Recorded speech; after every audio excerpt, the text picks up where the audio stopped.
कहानी की शुरुआत में हमें एक बीच पार्टी का सीन दिखाया जाता है जहाँ पर कुछ लोग पार्टी कर रहे होते हैं। उसी दौरान मिच उन सब का फोन रखवा लेता है जिससे वो लोग किसी का वीडियो बनाकर इंटरनेट पर न डाल सकें। फिर उन्हें एक अजीब सी क्रीपी चीज मिलती है जिसे वो लोग तोड़ देते हैं। वहाँ पर मौजूद सारे लोग रात भर काफी मस्ती करते हैं। फिर अगले दिन हम केली को देखते हैं जो सोकर उठती है। उसे वहाँ पर कुछ अजीब लगता है। इसी दौरान वहाँ कार में सोए हुए बाकी लोग भी उठ जाते हैं और यहाँ पर हम देखते हैं कि चैंडा उठते ही जोना को किस करने लगती है। इस पर वो उसे रोकता है और वो लोग टेबल पर सो रही मार्सा को जगाने की कोशिश करते हैं जो कि पूरी तरह से नेक्ड होती है और जागने के बाद उसे उल्टियां होने लगती हैं। तभी केली की नजर रेत पर बैठी हुई एक चिड़िया पर पड़ती है। इसे बैठे बैठे ही वो रेत अपने अंदर समा लेती है। ये देखकर केली बहुत घबरा जाती है और वो मार्सा को रेत पर पैर रखने के लिए मना करती है, लेकिन मार्सा काफी परेशान होने की वजह से ध्यान नहीं देती और अपने पैर रेत पर रख देती है, जिससे उसके पैर रेत में फंस जाते हैं और वो उन्हें निकालने की काफी कोशिश करती है। इससे उसके हाथ भी उस रेत में फंस जाते हैं और वो डर कर चिल्लाने लगती है, जिसे देखकर वहाँ मौजूद सभी लोग शॉक्ड हो जाते हैं और वैंस उसे इस कंडीशन में देखकर रोनी के मना करने के बावजूद उसकी तरफ भागता है, लेकिन रेत में फंसने की वजह से वो गिर जाता है और चिल्लाने लगता है। तभी जोना उसकी हेल्प के लिए कार स्टार्ट करने की कोशिश करता है, लेकिन वो स्टार्ट नहीं होती। फिर मिच उसकी तरफ रस्सी फेंकता है जिसे पकड़कर वो सब बच सके, लेकिन अब बहुत देर हो चुकी थी क्योंकि वैंस को रेत पूरी तरीके से खा रही होती है और उसका चेहरा धीरे धीरे करके गलता जा रहा था। इससे उसे बहुत ज्यादा पेन हो रहा था और देखते ही देखते उसका पूरा शरीर रेत के अंदर समा जाता है और वहाँ पर मौजूद किसी को भी ये समझ नहीं आ रहा होता कि वहाँ पर क्या हो रहा है। अब तक ये लोग बहुत डर जाते हैं, जिसके बाद मिच उन सबको ये विश्वास दिलाने की कोशिश करता है कि वैंस भले ही मर गया है लेकिन वो सब ठीक ठाक है और यहाँ से बचकर निकल जाएंगे। इसके बाद वो जोना को कार स्टार्ट करने के लिए कहता है, लेकिन यहाँ पर काफी कोशिशों के बाद भी कार स्टार्ट नहीं होती।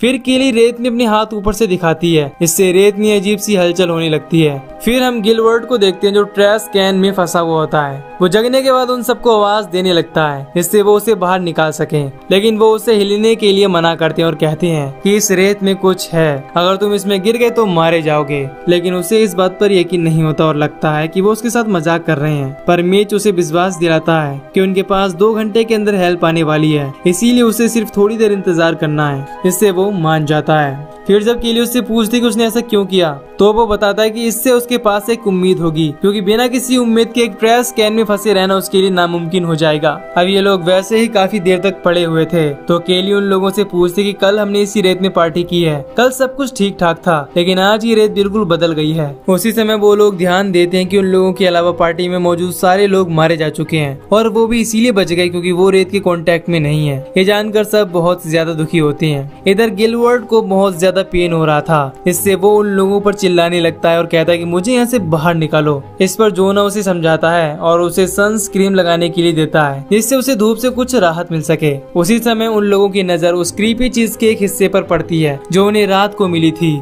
वो अब 2 टुकड़ों में दिख रही थी। इसे देखकर उन्हें पता चलता है कि वो एक अंडा था। इससे उन्हें ये बात कंफर्म हो जाती है कि इस अंडे से कोई न कोई मॉन्स्टर निकला है और उसी वजह से रेत के संपर्क में आने से लोग मारे जा रहे हैं। इसके बाद उस मॉन्स्टर का आकार यानी कि साइज जानने के लिए केली हॉट डॉग फेंक कर चेक करती है तो इस दौरान उन्हें पता चलता है कि वो काफी बड़ा है और दूर तक फैला हुआ है। जोना वहाँ जाने के लिए कहता है, लेकिन उसे चैंडा मना करती है और रोनी उसे समझाने की कोशिश करती है कि यहाँ पर काफी देर तक कोई नहीं आने वाला क्योंकि बाकी लोग जो गायब हैं उन्हें भी कोई देखने नहीं आया। इसके बाद जोना स्केटबोर्ड की मदद से आगे बढ़ना शुरू करता है और उसका ये आइडिया काम कर जाता है, लेकिन जब वो किसी तरह से टेबल तक पहुंचता है तो उसी दौरान उसका स्केटबोर्ड खिसकने लगता है। हालांकि वो संभलने की काफी कोशिश करता है, तभी रेत से कुछ खतरनाक रोए निकलने लगते हैं जो उसके पेट पर हमला कर देते हैं, लेकिन वो हिम्मत नहीं हारता और किसी तरह से टेबल पर चढ़ जाता है। पर उसी समय उसकी नजर अपने पेट पर पड़ती है जो बुरी तरीके से घायल हो गया था। इसे देखकर बाकी सब लोग बहुत डर जाते हैं, लेकिन वो दोबारा उठकर बैग में सामान चेक करने लगता है और उसे बैग में एक केला मिलता है जिसे वो खाने की कोशिश करता है, लेकिन इससे उसे उल्टियां होने लगती हैं और तभी सबकी नजर उसके पेट की तरफ पड़ती है जो पूरी तरह से सड़ रहा होता है और उसमें छाले पड़ने लगते हैं। इसे देखकर वो भी बहुत ज्यादा डर जाता है। केली उसका हौसला बढ़ाती है और उसे बैग में मौजूद सामान सबको देने के लिए कहती है। वो एक एक करके सबको उसमें से ड्रिंक्स देता है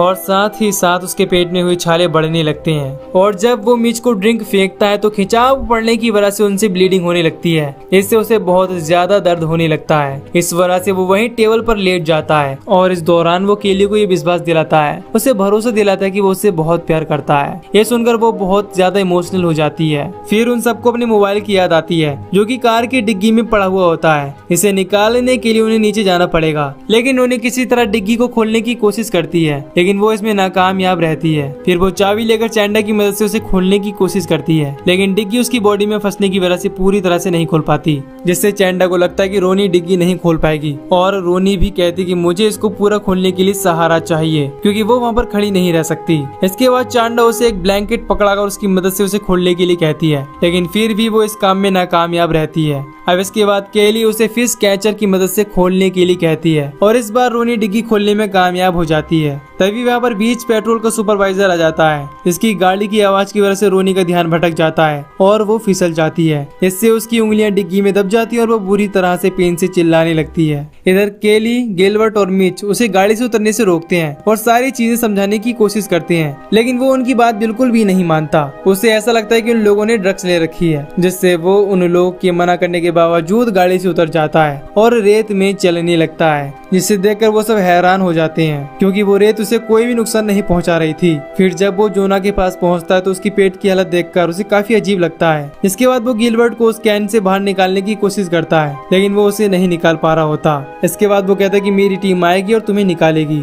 इसके बाद जब वो रोनी की उंगली डिग्गी से निकाल रहा होता है तो वो इस बात पर काफी गुस्सा होता है कि कोई उसकी मदद क्यों नहीं कर रहा। इससे केली उस पर काफी गुस्सा हो जाती है। वो सुपरवाइजर उसे छोड़कर केली के पास पहुंच जाता है, जहाँ पर केली उसे बताने की कोशिश करती है कि उसके 2 दोस्त पहले ही मारे जा चुके हैं। अब ये जानकर वो उनकी डेड बॉडी के बारे में पूछता है। इसके बाद केली उसे बताती है कि इस रेत ने उनकी डेड बॉडी को पूरी तरह से खा लिया है। ये सुनकर वो काफी गुस्सा होता है और केली और मिच को नीचे बुलाता है। केली उसे समझाने की कोशिश करती है कि उनका वहाँ आना सेफ नहीं है, लेकिन सुपरवाइजर इसके लिए नहीं मानता और अपनी गन निकालने की कोशिश करता है। उसी समय उसकी चाबी रेत में गिर जाती है, इससे केली उठाने के लिए मना करती है, लेकिन इससे पहले वो चाबी उठाता उसके हाथ रेत में फंस जाती है और ये सब देखकर वो बहुत ज्यादा डर जाता है। उसी समय केली उसके हाथ में मौजूद पेपर स्प्रे देकर उसे रेत पर स्प्रे करने के लिए कहती है और जब वो उसे स्प्रे करता है और अपने हाथ वापस से निकालने की कोशिश करता है तो उसका हाथ अलग हो जाता है। इसे देखकर वो चिल्लाने लगता है और रेत में गिर जाता है। तभी केली उसके पास जाकर वो स्प्रे उठा लेती है और वो सुपरवाइजर देखते देखते रेत में समा जाता है। इसके बाद मिच कहता है कि उसे यहाँ से निकलने के लिए टॉवल चाहिए, क्योंकि अभी उसने देखा कि सुपरवाइजर अपने जूतों की मदद से रेत में चल सकता था।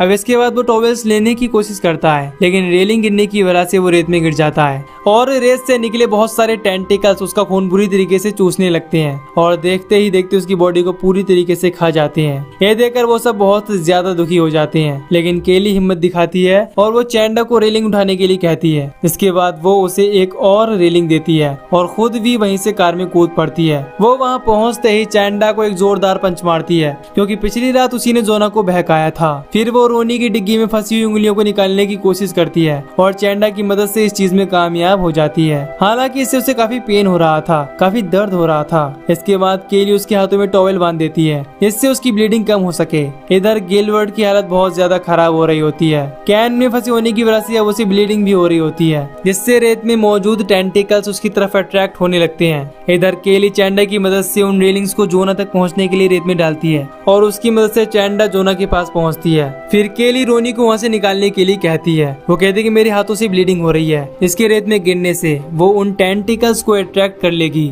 इसीलिए पहले तुम जाओ। अब इसके बाद केली भी जोना तक पहुंच जाती है। इसके बाद रोनी जोना की तरफ चलने की कोशिश करती है और थोड़ी दूर चलने के बाद उसके हाथों से ब्लीडिंग होने लगती है, जिसे देखकर उसका बैलेंस बिगड़ने की वजह से वो रेत में गिर जाती है और वो भी बहुत ही बुरी तरीके से मारी जाती है। फिर हम देखते हैं कि गिलबर्ट के ट्रैश कैन में भी बहुत सारे रोए आ जाती हैं, क्योंकि गिलबर्ट का खून टपक रहा था। इधर चैंड अपने पैरों में टॉवल और बैग लपेटकर सुपरवाइजर की गाड़ी तक पहुंच जाती है, जिससे वो काफी खुश होती है। लेकिन इसी दौरान गिलबर्ट का कैन उस रेत में निकले टेंटिकल की वजह से खिसकने लगता है और जब उसका कैन हिलना बंद होता है तो उसके कैन से कई सारे मॉन्स्टर के क्रीपी हैंड्स निकलते हैं, जो उसे कैन के अंदर खींच ले जाते हैं और वो भी मारा जाता है। इससे हमें ये भी पता चलता है कि धीरे धीरे वो मॉन्स्टर बड़ा और स्ट्रॉन्ग भी हो रहा है। तभी वो मॉन्स्टर गाड़ी पर भी हमला कर देता है, जिससे चैंडा गाड़ी पर ही स्लिप हो जाती है और गिरने की वजह से बेहोश हो जाती है। इससे केली बहुत परेशान हो जाती है। इसके बाद बड़ी मुश्किलों के बाद चैंडा रात में जागती है और वो एयर बाथ टब की मदद से जोना को कार के अंदर बिठा लेती है। लेकिन जब केली कार के अंदर आती है तो उसी समय मॉन्स्टर उस पर अटैक कर देता है और गाड़ी का गेट बंद कर देता है। इसके बाद केली गाड़ी के ऊपर चढ़ जाती है।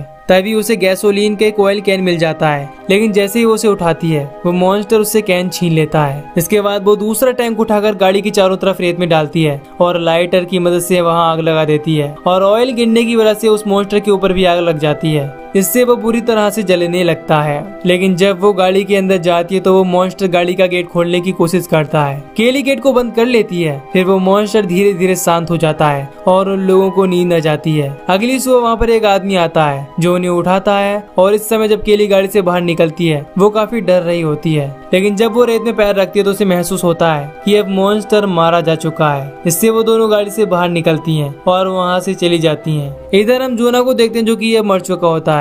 फिर हमें दिखाया जाता है कि अब वो मॉन्स्टर समुद्र में है और शहर की तरफ बढ़ रहा है और यहीं पर ये मूवी खत्म हो जाती है। तो दोस्तों, अगर आपको इस मूवी की एक्सप्लेनेशन पसंद आई हो तो वीडियो को लाइक और चैनल को सब्सक्राइब कर दीजिए। बाकी मैं मिलूंगा आपसे न्यू वीडियो में। Till then take care, love you, bye bye.